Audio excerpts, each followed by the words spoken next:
Ahora con ustedes, el pastor evangelista Javier Sandoval, con una palabra de bendición que transformará tu vida, avivando el fuego, preparando el camino para los últimos tiempos. Iglesia, Avivando el Fuego Guarandai. Avivando el Fuego Guarandai.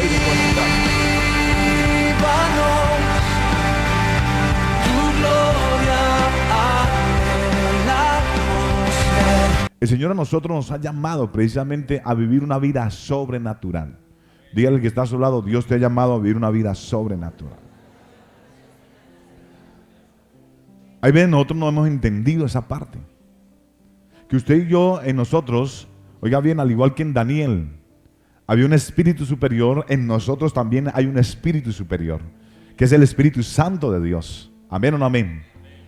Diga, en mí, pero dígalo con seguridad, en mí hay un espíritu superior, el cual me hace vivir una vida sobrenatural. Nosotros tenemos que entender esto. Nosotros vivimos en un mundo natural, y la gente que vive en una vida natural son personas que, hermano, no, o sea, se enseñan a estar ahí en lo natural, en lo que pueden hacer de manera física. Pero nosotros, hermano, que hemos recibido a Cristo, nosotros hemos pasado de una vida natural a una vida sobrenatural. Hemos pasado a una vida sobrenatural. Hay veces el diablo muy inteligentemente, porque el diablo también tiene sabiduría, el diablo actúa estratégicamente. Y hoy la iglesia de este tiempo es una iglesia que está dormida y está distraída por el diablo mismo. Es una iglesia en la cual allá afuera nos hemos ocupado tanto por adquirir las cosas materiales, nos hemos ocupado tanto por trabajar. ¿Sabe algo? Que estos días que estaba estudiando la historia de la iglesia cristiana en el seminario, encontraba yo algo, una verdad que todavía hasta el día de hoy ha afectado la iglesia cristiana. En el siglo XVI, 15-16, cuando empezó el surgimiento, oiga bien, del modernismo en el mundo entero, lo que conocemos como la gran industrialización, donde empezaron a surgir las grandes empresas y las familias que anteriormente estaban, digamos, unidas, caminaban en unidad.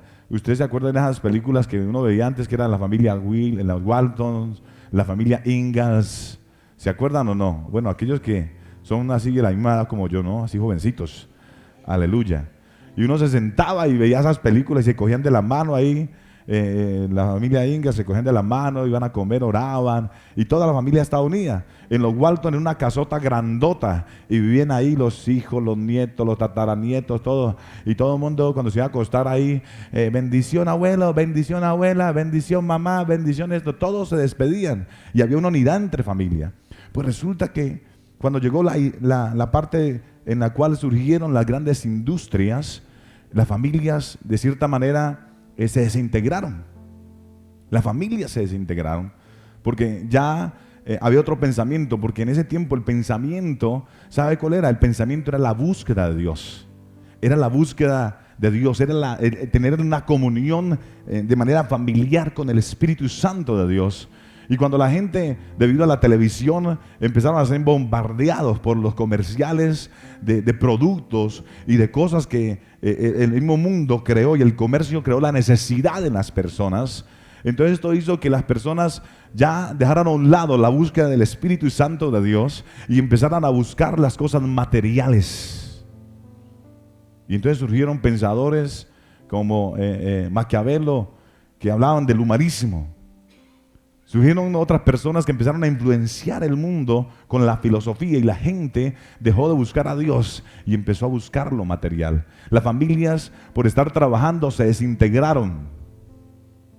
Ya surgieron los turnos laborales, y entonces ya la familia no estaba junta en la noche, sino que ya la familia se había dispersado porque algunos estaban trasnochando, otros llegaban muy tarde, y eso es una estrategia del diablo de cierta manera.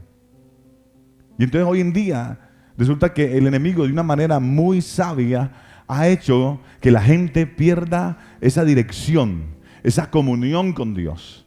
Por eso hoy en día nosotros tenemos que sacar un tiempo con el Señor. Tenemos que sacar un tiempo con Dios. Porque, hermano, déjeme decirle algo. Si nosotros, la iglesia, por eso la iglesia de este tiempo es una iglesia que se mueve más en lo natural que en lo sobrenatural. Porque nosotros no hemos sacado el tiempo suficiente para estar con el Espíritu Santo, que es el que nos lleva a nosotros a vivir una vida sobrenatural. ¿Cuántos están entendiendo? Y lo que hemos encontrado nosotros, que lo primero que nosotros tenemos que hacer es bautizarnos. En la iglesia hay muchas personas que están dentro de la iglesia y no se han bautizado. Si yo ahora le digo, ¿cuántos nos han bautizado? Yo creo que muchos aquí levantan la mano. Y una de las cosas que la palabra de Dios nos dice en Romanos 6:4, simplemente ya lo mencioné en el otro culto, nos habla de que el pueblo de Dios está llamado a vivir una vida útil para Dios. ¿Cuántos aquí están llamados a vivir una vida útil para Dios? Pero para vivir una vida útil para Dios es manifestar una vida donde se vea ese reino de los cielos, donde se vea esa manifestación de poder. Jesucristo dijo, Él claramente lo dijo, ustedes harán estas señales, los que creen en mí, dice ahí, impondrán manos a los enfermos y ellos sanarán, echarán fuera demonios, comerán cosa mortífera y nada les hará daño. Miren lo tremendo. Y eso es establecer el reino de Dios. Y mucho creyente dentro de la iglesia hoy en día le da temor llevar el evangelio. Le da temor imponer manos. Le da temor a hacer lo sobrenatural. ¿Sabe por qué? Porque muchos dentro de la iglesia no han tenido la comunión con el Espíritu de Dios. No han tenido el tiempo. Están más preocupados por el mueble que quieren comprar para la casa. Están más preocupados por el carro, la bicicleta, más que por el Señor. Como decía el salmo que leímos ahorita. Hermano, recuerde que uno se muere y nada de lo que hay en este mundo usted se lleva. Lo único que se lleva es la relación que usted tiene con el Señor. Es el conocimiento que usted adquiere a través de la palabra de Dios. Amén o no amén. Eso fue lo primero. Lo segundo que nosotros tenemos que saber, y está claro aquí, es vencer la incredulidad. Diga conmigo, vencer la incredulidad. El día miércoles hablé de esta parte que nos hace referencia a que una de las cosas que el Señor Jesús le dijo a un hombre, claramente, y eso está en el libro de Marcos capítulo 9, que tenía a su hijo endemoniado. Este hombre, para poder ver la gloria de Dios, Jesucristo le dijo que tenía que creer. Este hombre le dice a Jesús, al que todo lo puede, al creador del mundo.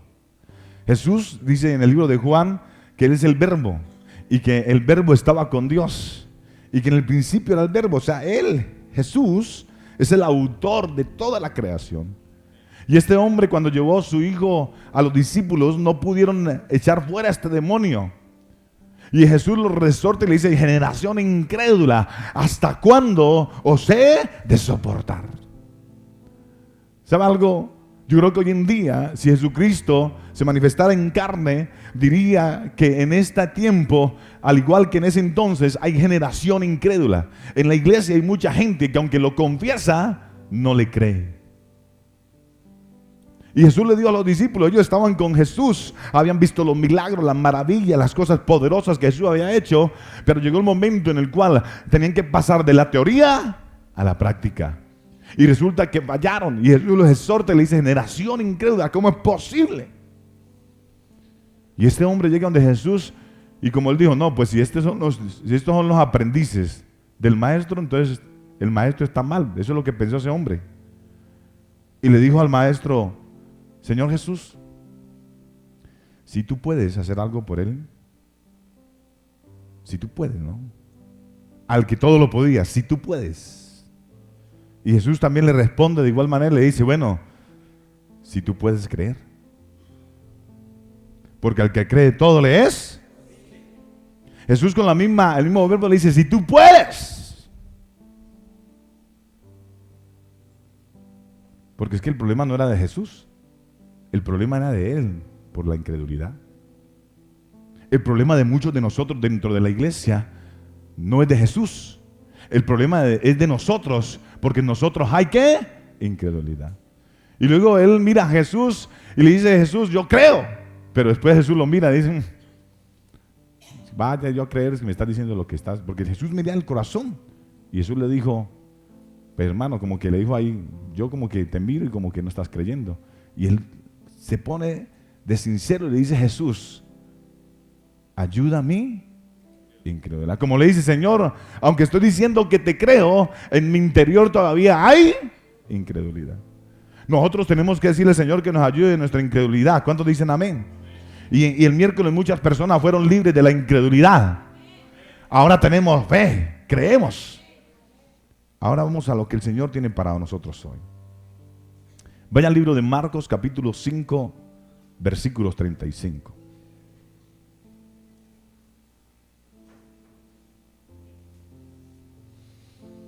Marcos 5, 35. Lo tercero que usted tiene que tener en cuenta para vivir una vida sobrenatural está en este versículo. Marcos 5, 35.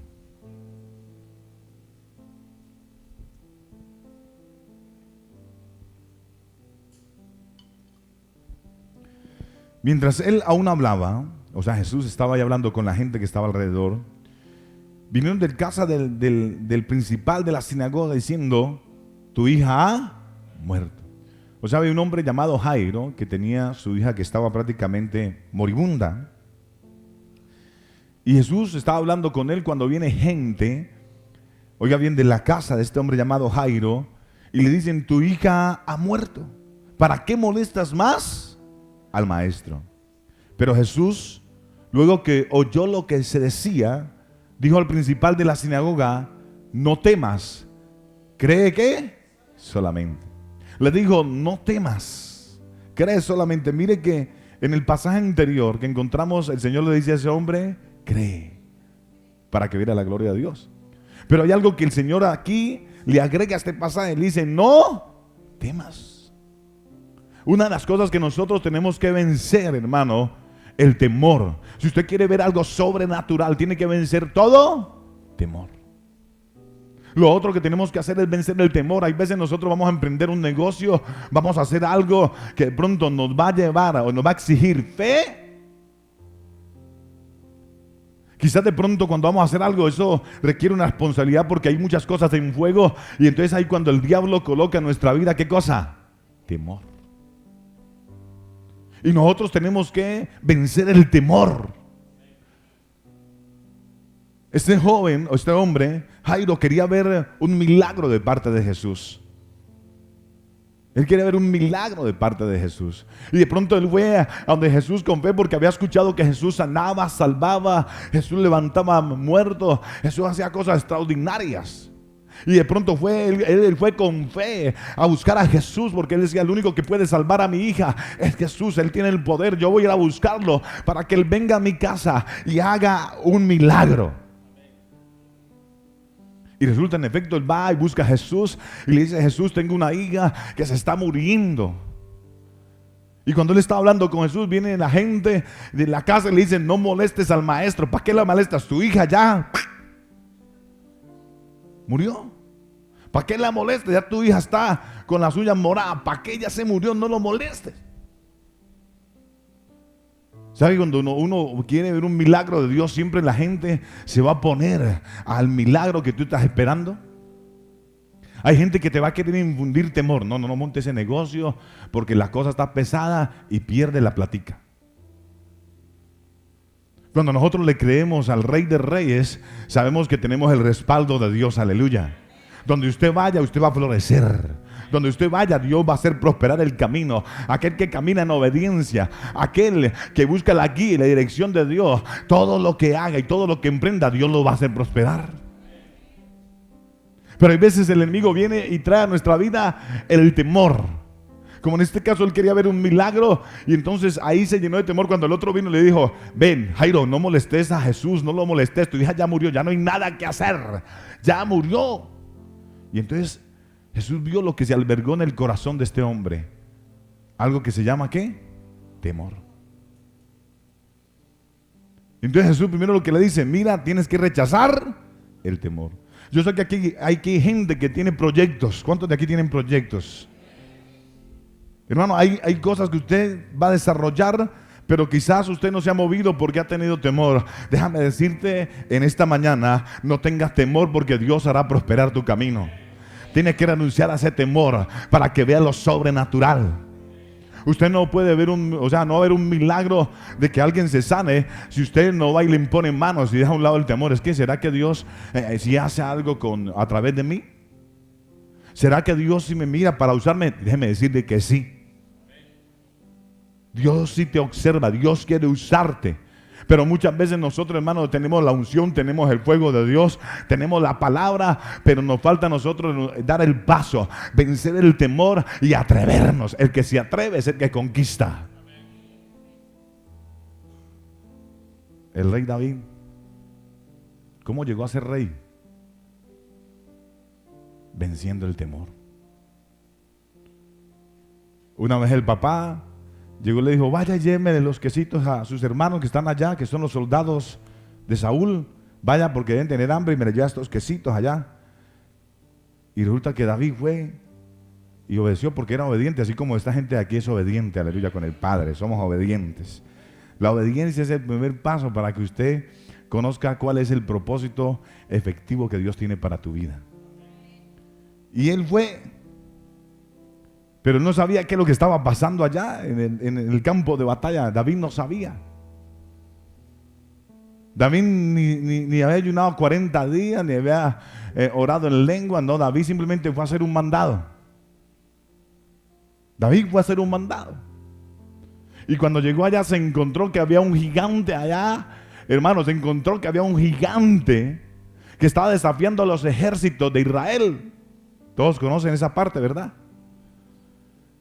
Y encontró ese gigante allá, y entonces él se puso a mirar qué es lo que decía la gente. Y la gente, algunos estaban ahí temerosos y todo el mundo temblaba porque ese gigante: a ver, venga, tráigame a alguno que pelee conmigo, y si me vence, entonces ustedes ganarán. Y todos los demás estaban temblando. ¿Estaban qué? Temerosos. Y cuando él va de los hermanos y le lleva el quesito, la cuajadita, el queso costeño, ¿sí?, se lo lleva allá a ellos. Se encuentran que sus hermanos llegan y le dicen: ¿usted qué hace aquí? ¿Por qué no está cuidando allá las ovejas? Los hermanos no creían en David, pero porque no sabían que David era un hombre que mantenía en la presencia de Dios, que él no solamente cuidaba ovejas, que él aprovechaba bien el tiempo, como hacen hombres y mujeres aquí en la iglesia, que aprovechan bien el tiempo, que cuando queda tiempo libre lo dedican a Jehová, no a novelas, ni a noticieros, ni a las cosas. ¿Sabe? David aprovechaba bien el tiempo mientras que estaba cuidando ovejas. El hombre se metía en la presencia de Dios, adoraba, alababa a Dios, se llenaba del Espíritu Santo. Por eso es que cuando David llegó a ese lugar, en él no había ¿qué? Temor. Porque dice la palabra que el perfecto amor echa ¿qué? ¿Fuera qué? El temor. El perfecto amor de Dios en mí echa fuera el temor. Cuando yo tengo una relación con el Señor, el perfecto amor de Dios echa en mi vida el temor. Y David llegó allá sin temor. Y David dijo: esta es la oportunidad que estaba esperando.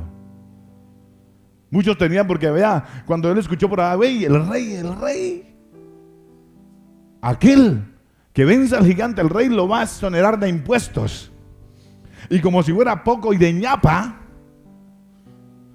hay una hija que es bien hermosa, bien bonita, 90, 60, 90. Y él, la hija del rey, será el yerno del rey. Y David dijo: esta es la oportunidad. ¿Sabe? Cuando uno mantiene una relación con Dios, una relación con el Espíritu Santo, Dios te va a llevar al destino donde vas a ver las oportunidades en el momento preciso, en el día preciso, pero tienes que estar dispuesto a rechazar de tu vida todo temor. Y David fue, ¿qué hizo él? Llegó y dijo: bueno, rey. Me imagino yo cuando David fue de Saúl: bueno, rey, le hizo la vene. Yo voy a pelear con ese gigante. Y yo menos Saúl: ¿usted? ¿Usted? Si usted es un muchacho, si usted es un joven, usted no sabe pelear, ¿cómo que va a pelear? Y entonces, ¿qué hizo el rey? Saúl dijo: bueno, coloquen las armas, denle una espada, coloquen. Y cuando David se colocó todas las cosas, el hombre se sintió incómodo, no podía moverse bien. Y David dijo, no, yo me quito esto porque ahí sí me mata el gigante. ¿Sabe por qué? Porque nuestra lucha no es, oiga bien, con lo físico. Nuestra lucha es espiritual. ¿Amén o no amén? Y es con el Espíritu Santo que usted y yo vencemos. ¡Aló! Es con el Espíritu Santo que usted y yo quitamos de nuestra vida el temor. Y David le dijo, no, gracias, yo tengo mis propias armas. Yo vengo en el nombre de Jehová, ¿qué? De los ejércitos, hermano. David entendió y ahí fue donde él conquistó y tuvo la victoria, venció al gigante, hermano, lo venció. Un joven que no estaba distraído en otras cosas, sino que aprovechaba bien el tiempo, estaba lleno de Dios en su vida, no había temor, y güey se enfrentó. Y aunque el gigante le habló y el gigante quiso atemorizarlo, porque es que hay veces nosotros enfrentamos en nuestra vida situaciones que nos dan miedo, desafíos que de pronto se nos presentan y los rechazamos. Usted y yo no tenemos que tenerle miedo a los desafíos. Los desafíos son puertas que Dios coloca para que tú seas bendecido. Son puertas que Dios coloca para llevarte a otra dimensión. Aló. Son puertas que Dios coloca para que tú veas la gloria de Dios. Pero tienes que quitar de tu vida el temor. David dijo, no, venga un momentico. David no tenía temor, le dijo, yo vengo en el nombre de Jehová de los ejércitos. Y hoy mismo daré tu carne allá a los cuervos, hoy mismo. Nosotros, hermano, no sé qué desafío tenga usted para este 2015, el resto de este tiempo que falta del año. Pero yo le digo, no tenga temor. No se deje distraer por lo que en el mundo hay. No se deje distraer, hermano, por las artimañas que el diablo está utilizando. Tenemos que mantener una relación con el Espíritu Santo de Dios. Quitar todo temor. ¿Cuántos dicen amén? Miren el versículo 36 dice, pero Jesús luego que oyó lo que se decía. O sea, Jesús está escuchando. Dígale que está a su lado, Jesús está escuchando lo que pasa contigo.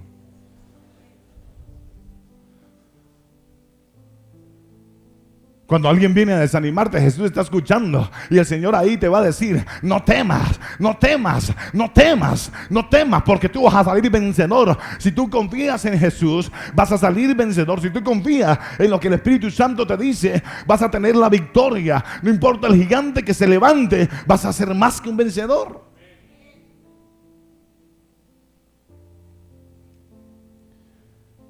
Pero Jesús luego que oyó lo que se decía, dijo el principal de la sinagoga, no temas, cree solamente. Esta palabra cree solamente se repite muchas veces en el Nuevo Testamento. No temas, cree solamente. Y luego nosotros vemos que Jesús va y se rodea, va a la casa donde está la niña allí. Y entonces Jesús dice, no, ahí sáqueme toda poco gente incrédulo. Los incrédulos Jesús los sacó al lado. Nosotros tenemos que rodearnos de gente que tenga la llenura del Espíritu Santo. Gente que crea. Esos incrédulos, sáquelos. Esos que le dicen a usted que no se puede, que no moleste más al maestro, que para qué ora. Esos que le dicen para qué viene la iglesia. Porque hay gente que se levanta y dice, ¿para qué viene la iglesia? Mire cómo está, mire. Esos son engendros del diablo. Esos son instrumentos que el diablo está enviando para sembrar temor. Esos son instrumentos que el diablo está enviando para que tú no avances, para que tú no conquistes. Jesús luego va y dice, saque toda esta gente, aquí todos chillones, todos llorones. Dios no quiere gente que se queje. Dios quiere gente que crea. Dios quiere gente que no tenga temor. Dios quiere gente valiente, porque el reino de los cielos sube violencia, y los violentos son los que toman la bendición y se quedan con ella. ¿Cuántos violentos hay aquí? ¿Cuántos violentos hay aquí? ¿Cuántos violentos hay aquí? ¿Cuántos violentos hay aquí? Estamos llamados a eso. Porque bien, nosotros nos dormimos cuando tenemos el poder, tenemos la autoridad que el Señor nos dio para conquistar. Nos dio para conquistar. Hermano, el Señor nos dio lo que usted determine en el nombre de Jesús. Eso se va a hacer. Lo que usted determine, usted lo va a lograr.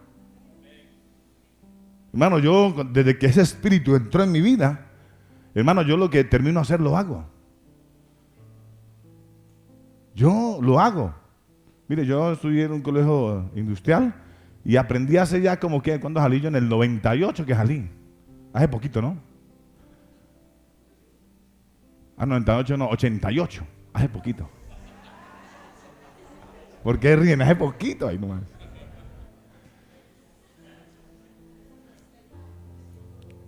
¿Y sabe algo? Aprendí, me enseñaron a soldar y yo no había cogido un soldador desde hace poquito de años. Y entonces, una de las cosas que yo le decía al muchacho aquí que solda, entonces uno me decía, pastor, ¿y usted qué? ¿Va a soldar allá y todo eso? Entonces lo primero que le dije yo, hermano, todo lo puedo en Cristo que me fortalece. Y había un ayudante ahí que se rió y con palabra y todo, y así, mijo. Porque todo aquel que es cristiano, todo aquel que anda en el Espíritu Santo siempre tiene que andar con una palabra de Dios en su boca. La gente tiene que saber de qué espíritu somos, aleluya. La gente tiene que saber que el Rey de Reyes y Señor de Señores está en nosotros, que en nosotros hay un espíritu superior, que está el Espíritu Santo de Dios, que lo conoce todo, que lo sabe todo. Y hermano, ayer yo pegué esa vaina allá, para colocar ese aire, lo pegué yo ahí. Y hasta me colgué para darle la pruebita y conté. Y yo conté hasta 10, 11, 12 y no se cayó. Y dije, está bueno. Me costó. Por ahí hice un corto. Bueno, eso después lo arregla el hermano. Pero gloria a Dios, todo lo podemos en Cristo que nos. Porque nosotros hay un espíritu superior, no tenemos por qué. Ay, no, yo no voy a hacer eso porque ¿qué tal? ¿Qué tal de pronto que esto? ¿Qué tal que pronto que lo otro? ¿Qué pronto que esto? Y nos llenamos ¿de qué? De temores, de miedo, y al último no terminamos haciendo nada. Nos volvemos, como dice la palabra, siervos inútiles. Cuando nosotros estamos llamados a ser útiles. Y por eso que usted y yo tenemos que quitar de nuestra vida todo temor. Ahora, lo otro. Juan capítulo 4, versículo 46.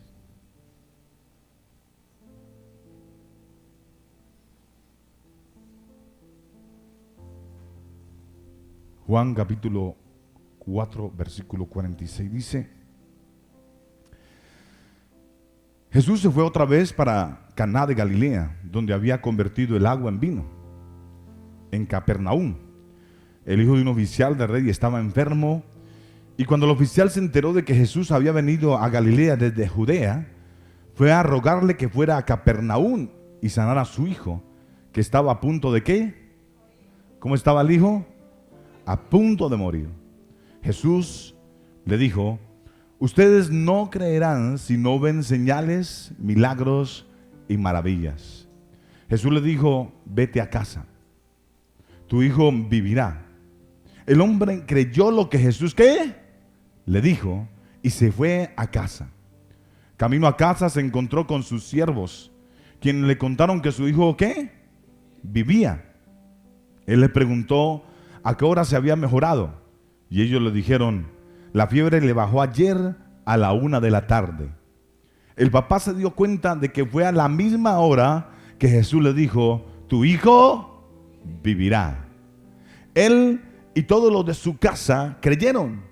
Esta fue la segunda señal milagrosa que hizo Jesús después de volver a Galilea desde Judea. ¿Sabe algo? Si usted quiere ver o vivir lo sobrenatural, usted tiene que creer la palabra. Dígale que está a su lado: tienes que creer la palabra.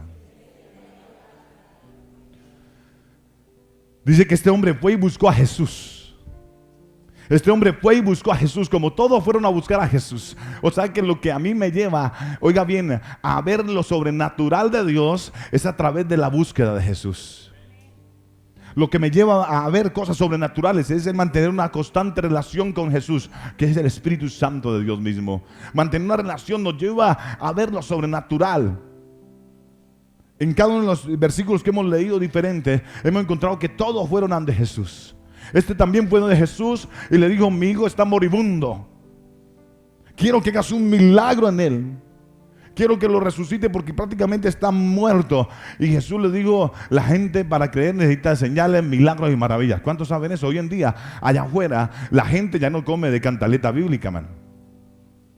La gente allá afuera, hermano, ya necesita ver demostración de ¿qué? De poder de Dios. Y nosotros estamos llamados, oiga bien, porque recordemos que la creación toda está esperando la manifestación de los hijos de Dios. ¿Cuántos hijos de Dios hay aquí?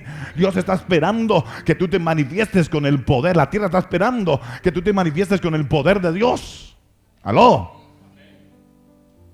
Jesús le dijo: aquí la gente cree solamente viendo milagros, señales y maravillas.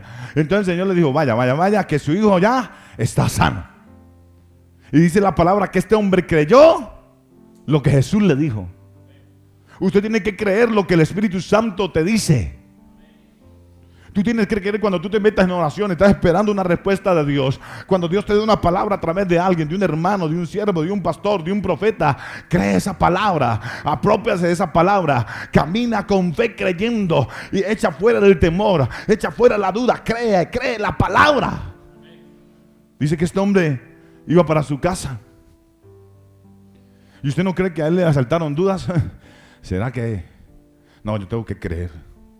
Porque yo creo que en el pensamiento de ese hombre venía: no, ahora que llegue y se imagina, de pronto lo encuentro ya es vendado, todo tapado, oliendo a formol.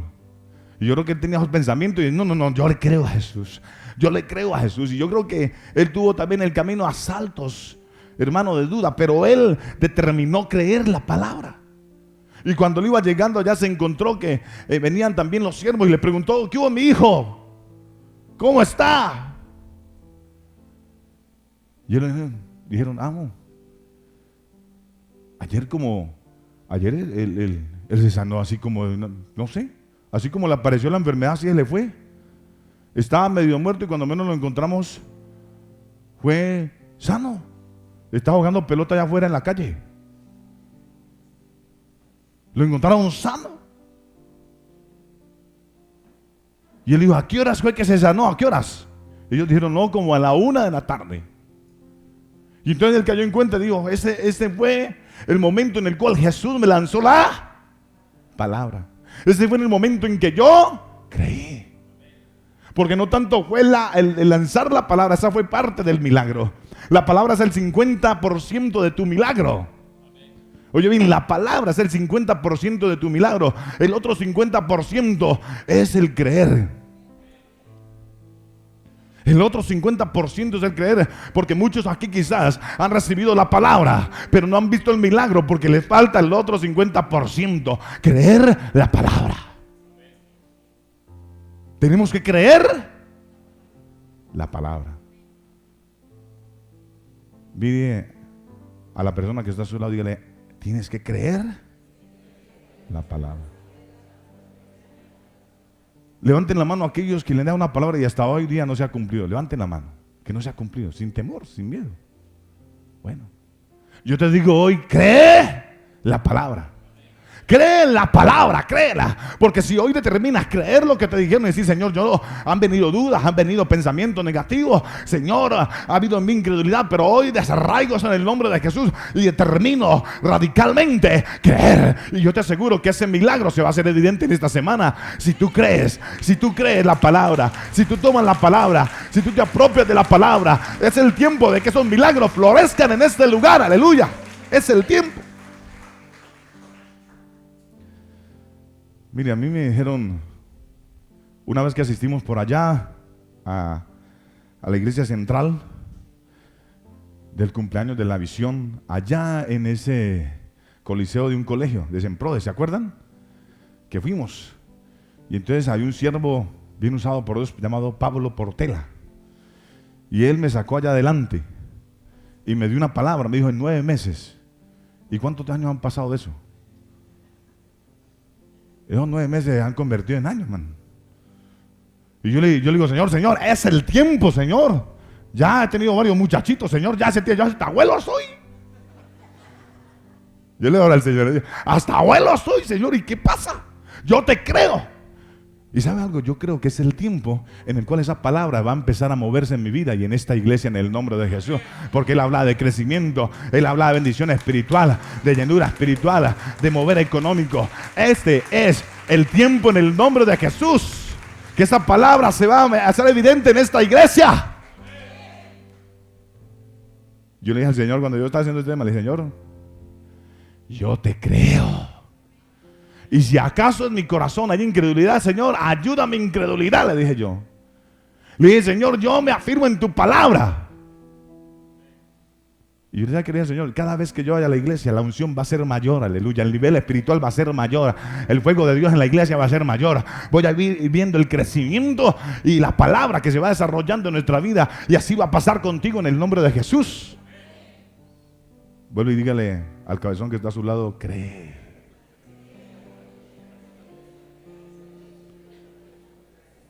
Sí, porque es que hay gente, hermano, que no tiene la cabeza llena de conocimiento, llena de la palabra. Pero nos falta ¿qué? Creer. Demos hasta ahí por hoy. Este mensaje usted puede adquirirlo al teléfono 420-0511. 420-0511. Iglesia Avivando el Fuego Guaranday.